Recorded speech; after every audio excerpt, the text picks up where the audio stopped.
Hi and welcome to Strawberry Hill here today in the garden. Today we are looking at these two bathtubs here where I planted potatoes in a while back, and they are ready to be harvested. So you can see some of these are completely died back, which is ideal, but with the heat we've got and the fact that I need to redo these garden bathtubs, I am going to pull them out and see how much we get in there. Now in this bathtub I've got some late bloomers over here that I put in late, so I'm going to leave that section there and let those keep growing as well. So let's get in here and take a look at what's happening. So you can see these potatoes tops here have really died back, and this one's still a bit green. I'm not sure if this was a late bloomer or not, but we're going to dig it up. There's another one that was here, and there was one that was here. I did grow some in here, but I don't think that there's anything going on in here. No. Now you can see my soil is super dry here. I'm hoping that I've done it on purpose, not watering them, because it's easier to get them out without covered in mud. But I'm also hoping that it hasn't baked the potatoes in the ground as well. So first I'm going to just move out my retic here.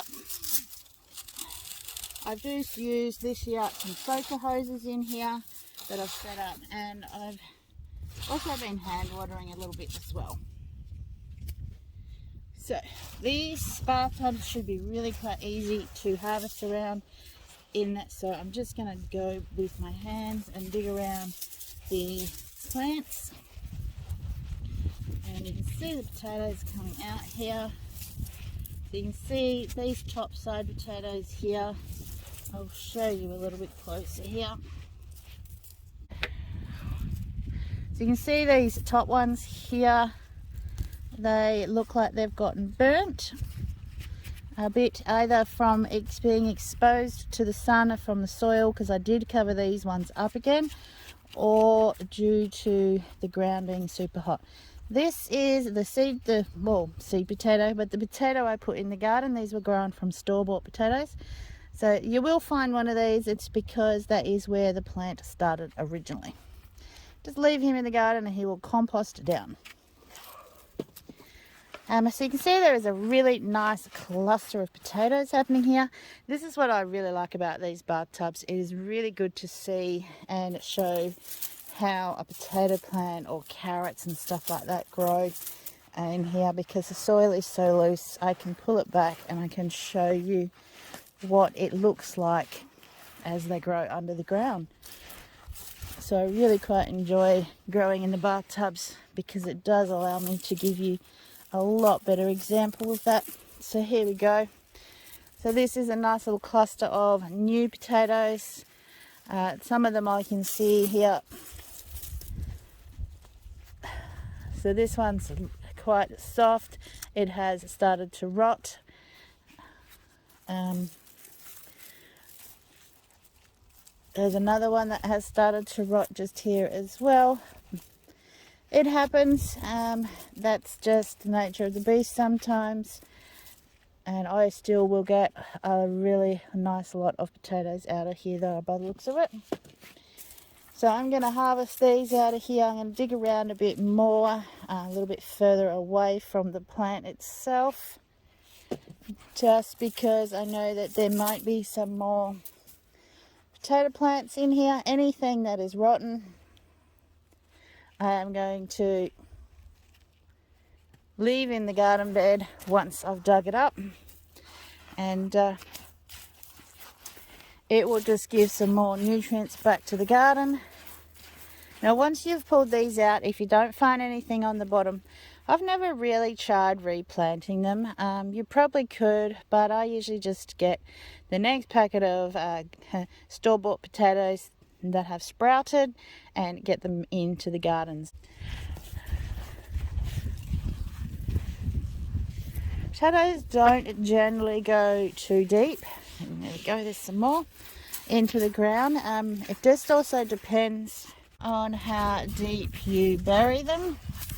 In the bathtub, I haven't really buried them. You can see they're only just below the soil, but the soil also moves around as well. There's going to be some nice potatoes in here. So the soil moves as you're watering and when it rains. There's some nice potatoes, some nice interesting looking potatoes as well, with some weird shapes on them. They are all still edible once they've been cleaned off. Some more. So just make sure you do dig around nicely in your area.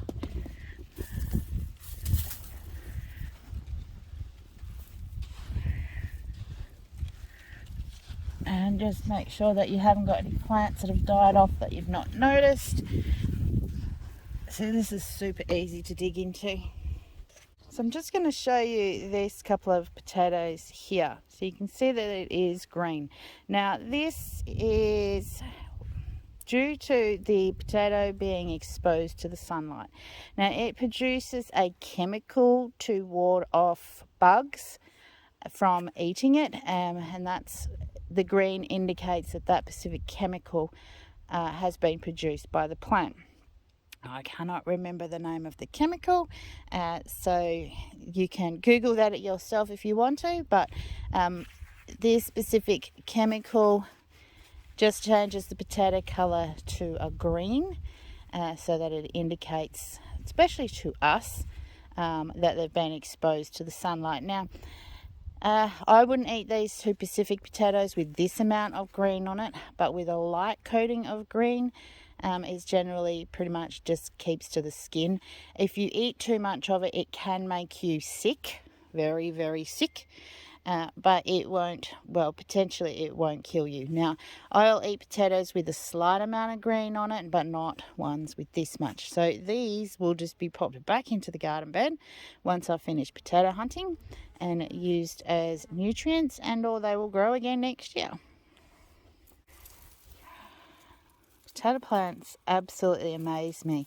You have the top part which grows above the ground. Then you have all these roots that feed the plant. And then off these little strings, I'll move this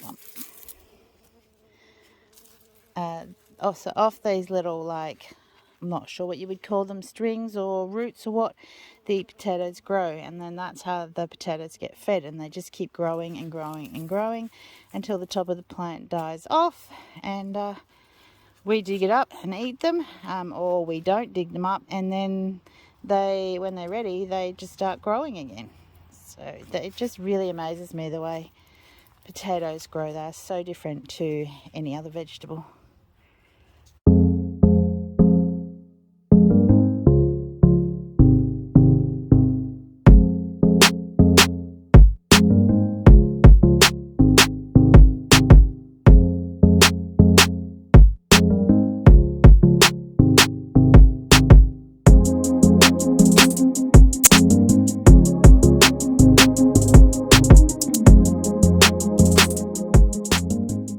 I've brought the potatoes up to the preserving kitchen, and normally I would leave them sit outside in a sheltered, shady area to harden off their skins for curing.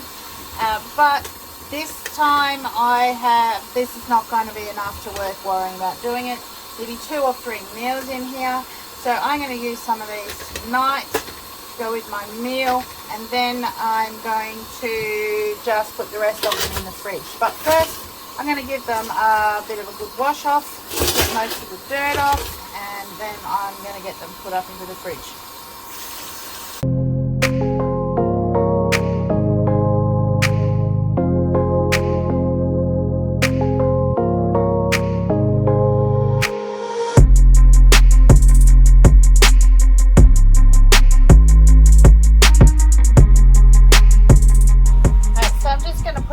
Potatoes down on this